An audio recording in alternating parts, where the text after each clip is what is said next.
4ನೇ ಅಧ್ಯಾಯ. ಯೋಗಿಗಳ ಜೀವಿತೋದ್ದೇಶ. ಪವಿತ್ರ ತೀರ್ಥ ಶಿರ್ಡಿ ಬಾಬಾರವರ ವ್ಯಕ್ತಿತ್ವ. ಗೌಳಿಬುಬಾರವರ ವಚನ. ವಿಠಲ ದರ್ಶನ.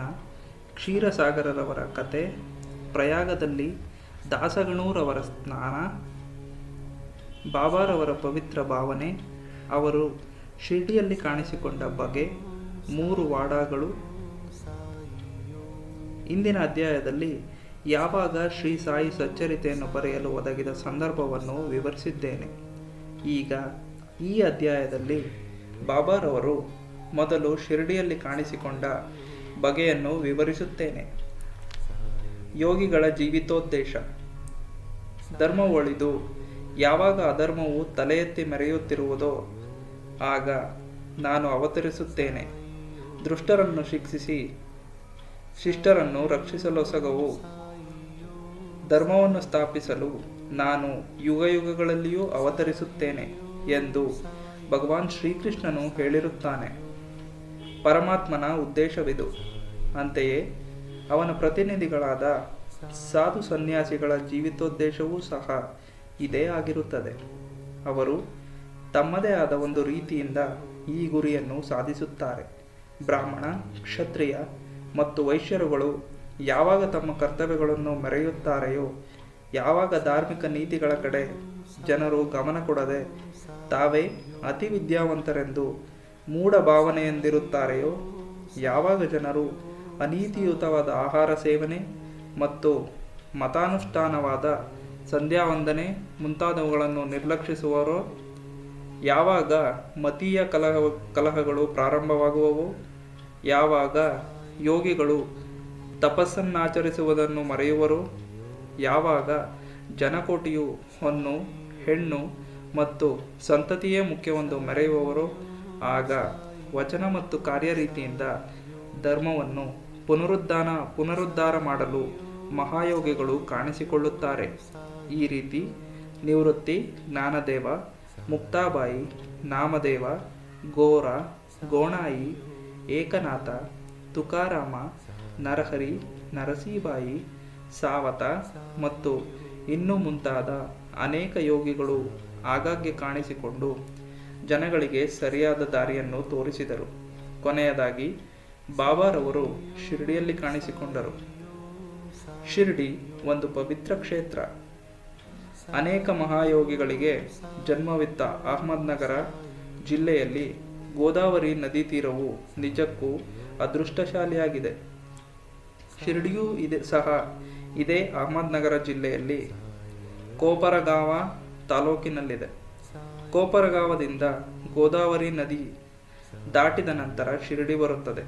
ಕೋಪರಗಾವದಿಂದ 9 ಮೈಲಿ ದೂರದಲ್ಲಿ ನೀಮಗಾವ ಇದೆ. ಅಲ್ಲಿಂದ ಶಿರ್ಡಿಯು ಕಾಣಿಸುತ್ತದೆ.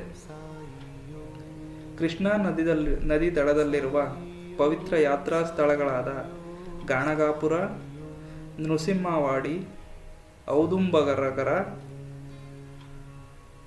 ಹಾಗೆ ಶಿರ್ಡಿಯೂ ಸಹ ಪವಿತ್ರ ಕ್ಷೇತ್ರ. ಮಂಗಳವೇಡೆಯಲ್ಲಿ ಶ್ರೀ ದಾಮಾಜಿ, ಸಜ್ಜನಗಡದಲ್ಲಿ ಶ್ರೀ ಸಮರ್ಥ ರಾಮದಾಸ ಮತ್ತು ನರಸುಬಾಚಿವಾಡಿಯಲ್ಲಿ ಶ್ರೀ ನರಸಿಂಹ ಸರಸ್ವತಿಗಳು ಪ್ರಸಿದ್ಧರಿದ್ದಂತೆ ಶಿರ್ಡಿಯಲ್ಲಿ ಶ್ರೀ ಸಾಯಿಬಾಬಾರವರು ಪ್ರಸಿದ್ಧರಾಗಿದ್ದರು.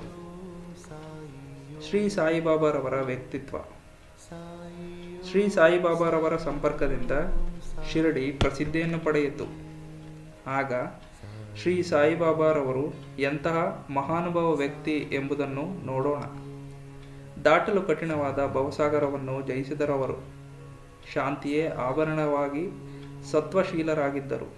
ವೈಷ್ಣವ ಭಕ್ತರ ತವರು ಮನೆಯಾಗಿದ್ದರು. ಕರ್ಣನೋಪಾದಿಯಲ್ಲಿ ದಾನಶೂರರಲ್ಲಿ ಅಗ್ರಗಣ್ಯರಾಗಿದ್ದರು.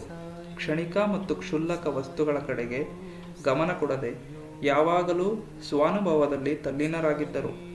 ಅವರಿಗೆ ಪ್ರಾಪಂಚಿಕ ಅಭಿಲಾಷೆ ಇರಲಿಲ್ಲ. ಅವರ ಅಂತರಂಗವು ಶುದ್ಧ ಕನ್ನಡಿಯಂತಿತ್ತು. ಅವರ ವಚನಗಳಲ್ಲಿ ಯಾವಾಗಲೂ ಸುಧೆಯು ಧಾರಾಕಾರವಾಗಿ ಹರಿಯುತ್ತಿತ್ತು. ಬಡವರಾಗಲಿ ಬಲ್ಲಿದವರಾಗಲಿ ಅವರಲ್ಲಿ ಎಲ್ಲರೂ ಒಂದೇ. ಮಾನಾಪಮಾನಗಳ ಕಡೆಗೆ ಗಮನವಿಡುತ್ತಿರಲಿಲ್ಲ. ಸರ್ವರಿಗೂ ಶ್ರೇಷ್ಠರಾಗಿದ್ದರು. ಸರ್ವರೊಡನೆ ಕಲೆತು ಅವರೊಂದಿಗೆ ಕೂಡಿ ಹಾಡುಗಳನ್ನು ಆಡುತ್ತಾ ಸಂತೋಷದಿಂದಿರುತ್ತಿದ್ದರು. ಅಲ್ಲಾನ ಹೆಸರನ್ನು ಯಾವಾಗಲೂ ಉಚ್ಚರಿಸುತ್ತಿದ್ದರು. ಆದರೂ ಸಮಾಧಿಯಿಂದ ಒಂದು ಅಂಗಲವೂ ಕದಲುತ್ತಿರಲಿಲ್ಲ. ಪ್ರಪಂಚವೆಲ್ಲವೂ ನಿದ್ರೆಯಲ್ಲಿದ್ದಾಗ ಎಚ್ಚರವಾಗಿಯೂ ಮತ್ತು ಎಚ್ಚರವಾಗಿದ್ದಾಗ ಅವರು ನಿದ್ರೆ ಮಾಡುತ್ತಲೂ ಇದ್ದರು. ಅವರ ನಿಜವಾದ ವಾಸಸ್ಥಾನ, ನಡೆ, ನುಡಿ ಇವು ಇಂತಹವೇ ಎಂದು ನಿರ್ಧರಿಸಲಾಗುತ್ತಿರಲಿಲ್ಲ. ಶಿರ್ಡಿಯಲ್ಲಿಯೇ ಇದ್ದರೂ ಕೂಡ ಅವರಿಗೆ ಪ್ರಪಂಚಗಳ ಆಗುಹೋಗುಗಳ ಅರಿವಿತ್ತು. ಅವರ ಅಂತರಂಗವು ಆಳವಾದ ಮಹಾಸಾಗರದೋಪಾದಿಯಲ್ಲಿಯ ಪ್ರಶಾಂತತೆಯಿಂದ ಇದ್ದಿತು.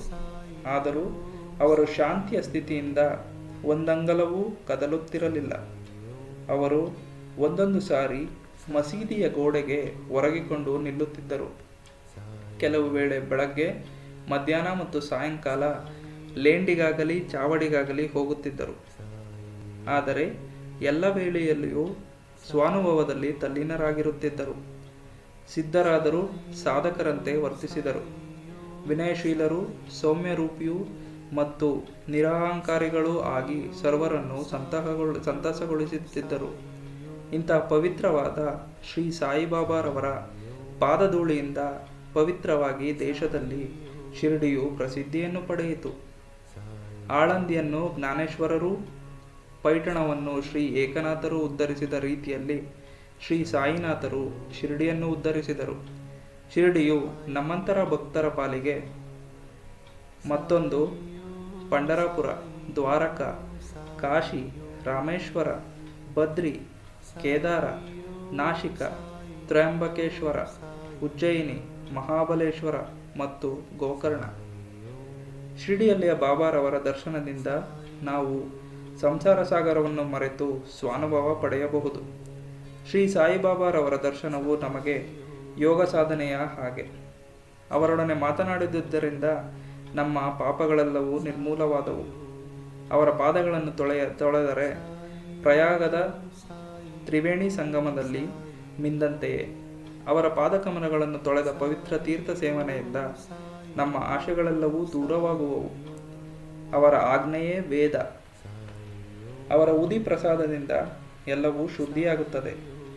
ನಮಗೆ ನಿರಂತರ ಶಾಂತಿ ದೊರಕಿಸುವ ಅವರೇ ನಮ್ಮ ಪಾಲಿಗೆ ಶ್ರೀರಾಮ, ಶ್ರೀಕೃಷ್ಣ. ಅವರೇ ನಮ್ಮ ಪರಬ್ರಹ್ಮ. ಅವರು ದ್ವಂದ್ವದ್ವಯಗಳಿಂದ ದೂರರಾಗಿದ್ದರು. ಬಾಬಾ ಎಂದಿಗೂ ಹಿಗ್ಗುತ್ತಿರಲಿಲ್ಲ, ಕುಗ್ಗುತ್ತಿರಲಿಲ್ಲ. ಯಾವಾಗಲೂ ಸ್ವತಃ ತಮ್ಮಲ್ಲಿಯೇ ತಲ್ಲೀನರಾಗಿ ಜ್ಞಾನ ಮತ್ತು ಮೋಕ್ಷವನ್ನು ನೀಡುತ್ತಿದ್ದರು. ಶಿರ್ಡಿ ಕೇಂದ್ರ ಸ್ಥಾನವಾದರೂ ಸಹ ಅವರ ಕೆಲಸಗಳು ಎಲ್ಲೆಡೆಯೂ ಹರಡಿದ್ದವು. ಸಾಯಿಬಾಬಾರವರ ಹೆಸರು ದೂರ ದೇಶಗಳಿಗೂ ವ್ಯಾಪಿಸಿ ಪ್ರಪಂಚದ ನಾನಾ ಕಡೆಯಿಂದ ಭಕ್ತರು ಬಂದು ದರ್ಶನ ಮಾಡಿಕೊಂಡು ಹಿಂತಿರುಗುತ್ತಿದ್ದರು. ಅವರ ಭಕ್ತರ ಮನವು ನಿಷ್ಕಲ್ಮಶವಾಗಿ ಅಥವಾ ಕಲ್ಮಶವಾಗಿ ಇದ್ದಲ್ಲಿ ಅವರ ದರ್ಶನ ಮಾತ್ರದಿಂದ ಎಲ್ಲವೂ ಸರಿ ಹೋಗುತ್ತಿತ್ತು. ಪಂಢರಪುರದ ವಿಠಲ, ರುಕ್ಮಾಯಿ ದರ್ಶನದಿಂದ ಉಂಟಾಗುತ್ತಿದ್ದ ಆನಂದದಷ್ಟೇ ಆನಂದ ಇವರ ದರ್ಶನದಿಂದ ದೊರಕುತ್ತಿತ್ತು. ಇದು ಉತ್ಪ್ರೇಕ್ಷೆಯಲ್ಲ, ಅವರ ಭಕ್ತರೊಬ್ಬರ ಅನುಭವ. ಗೌಳಿಬುವಾರವರ ನುಡಿ. 95 ವರ್ಷಗಳ ಹಿಂದೆ ಪಂಢರಿಯ ವಾಕಕರಿ ಗೌಳಿಬುವ ಬಾಬಾ ಅವರ ಭಕ್ತರಾಗಿದ್ದರು. ಅವರು ಪಂಢರಪುರದಲ್ಲಿ 3 ತಿಂಗಳು, ಗಂಗಾ ನದಿ ದಡದಲ್ಲಿ 4 ತಿಂಗಳು ಇರುತ್ತಿದ್ದರು. ಅವರಿಗೆ ಒಬ್ಬ ಶಿಷ್ಯನು ಸಾಮಾನು ಸರಂಜಾಮುಗಳನ್ನು ಸಾಗಿಸಲು ಗರ್ದಭವೂ ಇತ್ತು. ಪ್ರತಿ ವರ್ಷವೂ ಅವರು ಪಂಢರಪುರಕ್ಕೆ ಹೋಗಿ ಸಾಯಿಬಾಬಾರವರನ್ನು ಕಾಣಲು ಶಿರ್ಡಿಗೆ ಬರುತ್ತಿದ್ದರು. ಅವರು ಬಾಬಾರವರನ್ನು ದೃಷ್ಟಿಸಿ ನೋಡಿ, ಇವರು ದಯಾಳುವಾದ ಆ ಪಂಢರಿನಾಥ ವಿಠ್ಠಲನ ಅವತಾರ ಎಂದು ಹೇಳುತ್ತಿದ್ದರು. ಈ ಗೌಳಿಬುವ ವಿಠ್ಠಲ ಸ್ವಾಮಿಯ ಭಕ್ತರಾಗಿ ಅನೇಕ ಸಾರಿ ಪಂಢರಪುರಕ್ಕೆ ಹೋಗಿದ್ದರು ಮತ್ತು ಸಾಯಿಬಾಬಾರವರೇ ನಿಜವಾದ ಪಂಢರಿನಾಥ ಎಂದು ಮನಗೊಂಡಿದ್ದರು. ವಿಠಲ ದರ್ಶನ. ಶ್ರೀ ಸಾಯಿಬಾಬಾರವರಿಗೆ ದೇವರ ನಾಮಗಳನ್ನು ಸ್ಮರಿಸುವುದು ಮತ್ತು ಹಾಡುವುದೆಂದರೆ ಬಹಳ ಪ್ರೀತಿ. ಅವರು ಯಾವಾಗಲೂ ಅಲ್ಲಾ ಮಾಲಿಕ್ ಎಂದು ಅನ್ನುತ್ತಿದ್ದರು. ಅವರ ಸಮ್ಮುಖದಲ್ಲಿ 7 ದಿನಗಳ ಕಾಲ ಅನವತರವೂ ಪ್ರತಿಯೊಬ್ಬರೂ ದೇವರ ನಾಮವನ್ನು ಪಠಿಸುವಂತೆ ಮಾಡುತ್ತಿದ್ದರು.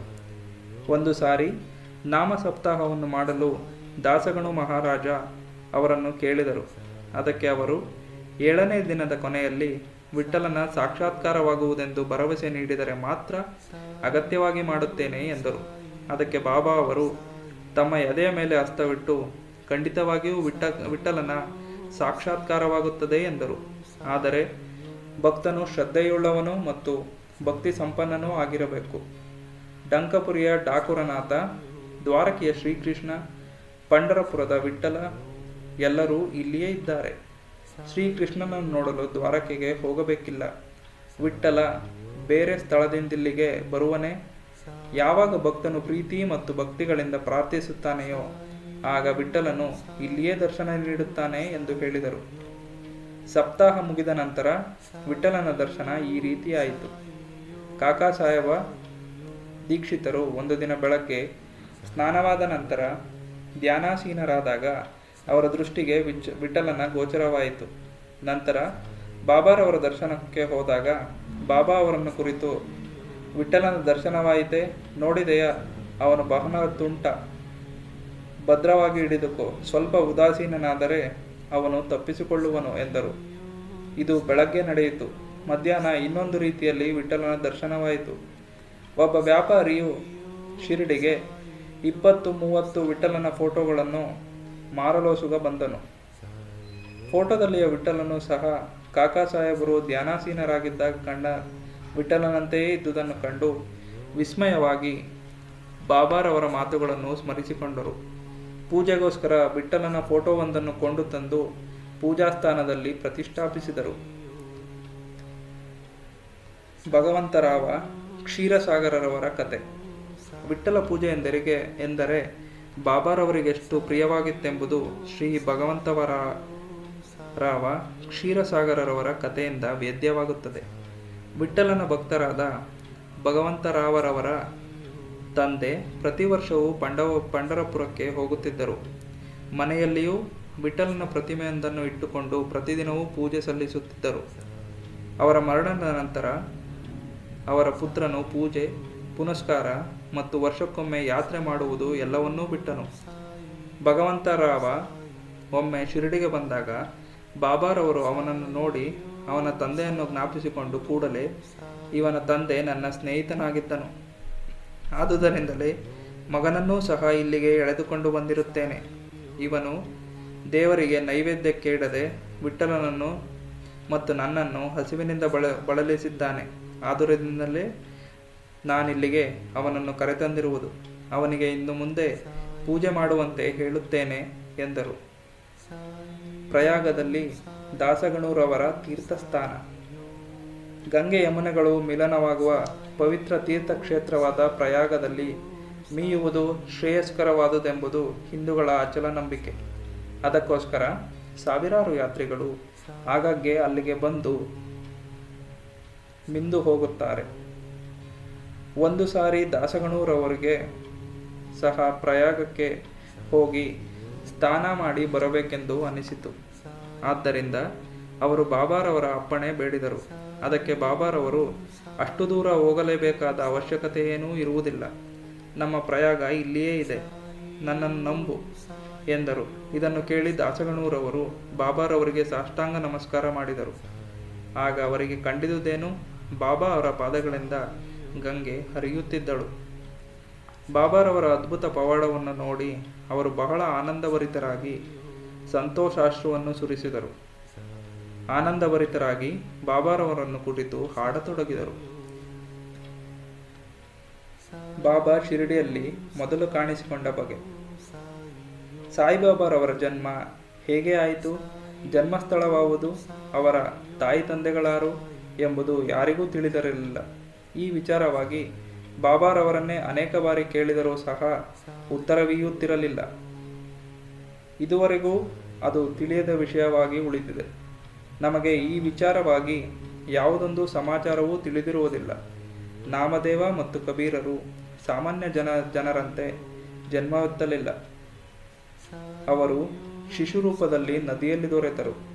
ನಾಮದೇವನು ಗೋನಾಯಿಗೆ, ಭೀಮರತಿಯು ನದಿಯಲ್ಲಿಯೂ, ಕಬೀರನು ಕಮಾಲನಿಗೆ ಭಾಗೀರಥಿ ನದಿಯಲ್ಲಿಯೂ ದೊರಕಿದರು. ಬಾಬಾರವರು ಸಹ ಇದೇ ರೀತಿ ಜನ್ಮಿಸಿದರು ಎಂದು ಊಹಿಸಲು ಸಂದೇಹಕ್ಕೆಡೆಯಿಲ್ಲ. ಅವರು ಮೊದಲು ಶಿರ್ಡಿಯಲ್ಲಿ ಭಕ್ತರಿಗೋಸ್ಕರವೇ ಒಂದು ಬೇವಿನ ಮರದ ನೆರಳಿನಲ್ಲಿ 16 ವರ್ಷದ ಯುವಕನಾಗಿದ್ದಾಗ ಕಾಣಿಸಿಕೊಂಡರು. ಆಗಲೇ ಜ್ಞಾನಿಗಳಾಗಿದ್ದರು.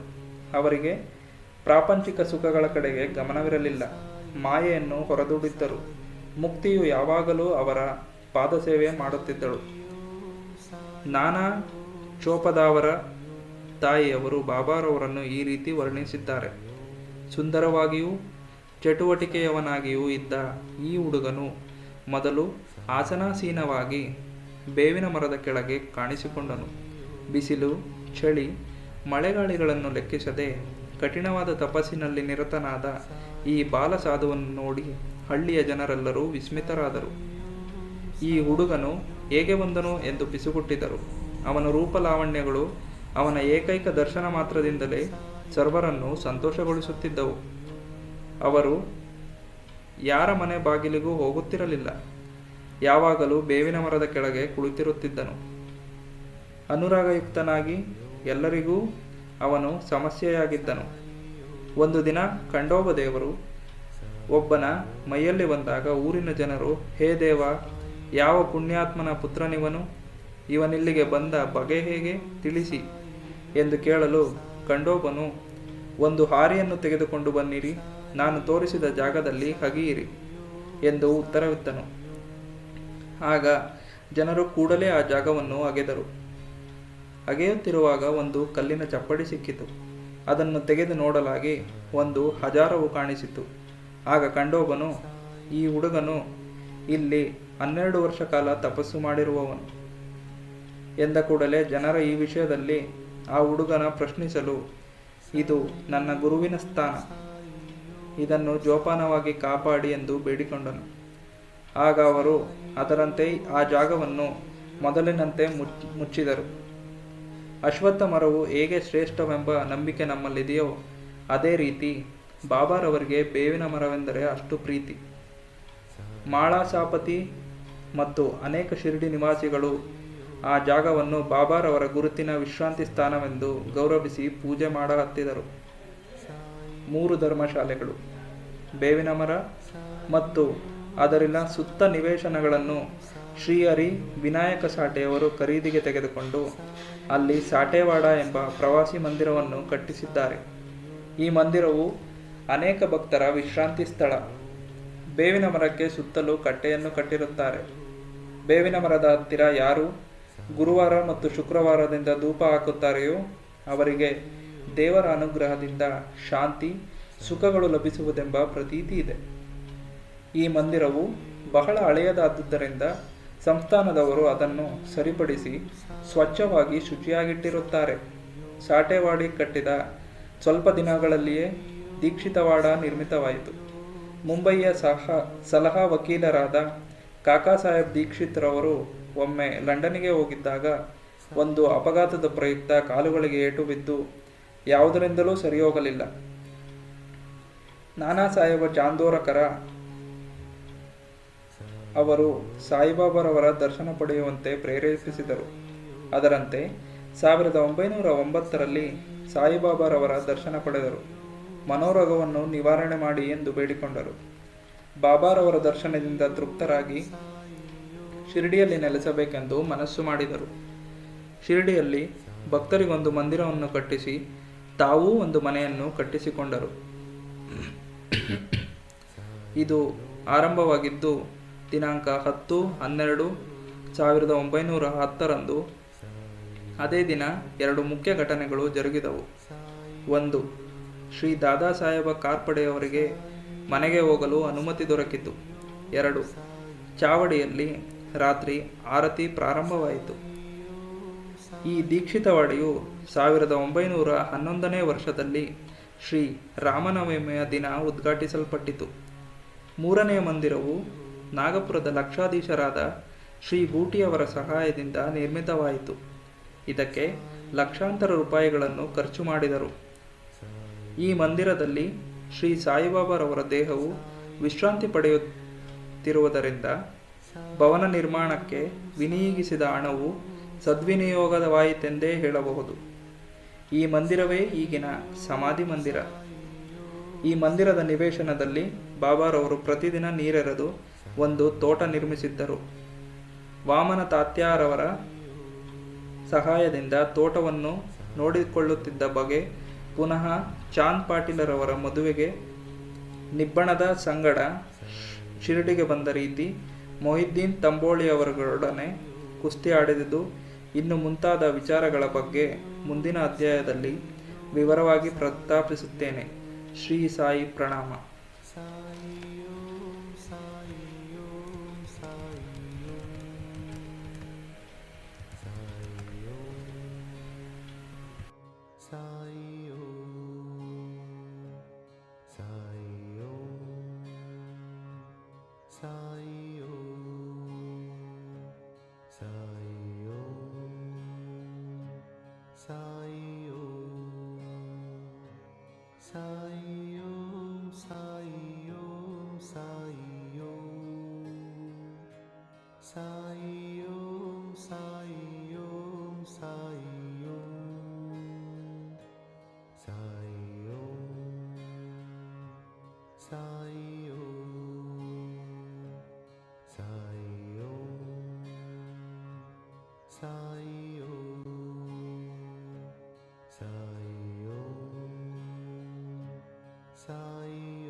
Sai